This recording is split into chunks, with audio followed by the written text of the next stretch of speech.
Hi அன்பு நண்பர்களே, எல்லாருக்கும் அஸ்ஸலாமு அலைக்கும். எல்லோரும் எப்படி இருக்கீங்க? நல்லா இருக்கீங்களா? இன்றைக்கி நம்ம என்ன பார்க்க போகிறோம்னா லன்ச்சு தான் பார்க்க போகிறோம். இன்றைக்கி பையனுக்கு மட்டும் தான் லன்ச்சு, பாப்பாவுக்கு வந்துட்டு இன்றைக்கி ஆஃப் டே தான் ஸ்கூல், சனிக்கிழமைனால. நம்ம ஃபஸ்ட்டு என்ன பண்ணியிருக்கோன்னு பார்த்துருவோம். இங்கே சோறு வடிச்சிருக்கோம். இந்த மாதிரி ஒரு துணி போட்டோம்னா, ஒரு காட்டன் துணியோ ஒரு வாயில் துணியை போட்ட பார்த்திங்களா, தண்ணி ஃபுல்லாக எங்கே நிற்குது, சோறில் தண்ணி வடியாது. இந்த மாதிரி நம்ம செஞ்சுக்கலாம்.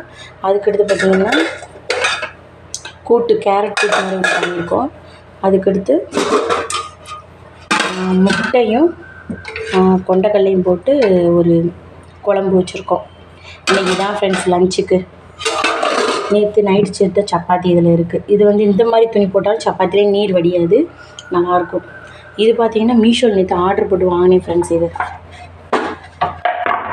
இந்த மாதிரி வச்சுக்கிறதுக்காண்டி ரொம்ப குவாலிட்டியாக நல்லாவே இருக்குது. இந்த மாதிரி இருக்குது. நான் இந்த இடத்துல இதுவும் அடுப்பில் இருக்க இதுன்ற வச்சுருக்கேன். ரொம்ப நல்லா குவாலிட்டியாக இருக்குது. ஓகே ஃப்ரெண்ட்ஸ், எல்லாம் நம்ம வீடியோவை லைக் பண்ணுங்கள், சப்ஸ்கிரைப் பண்ணுங்கள், அடுத்தவங்களுக்கும் ஷேர் பண்ணுங்கள் ஃப்ரெண்ட்ஸ். பாய் ஃப்ரெண்ட்ஸ், அஸ்ஸலாமு அலைக்கும்.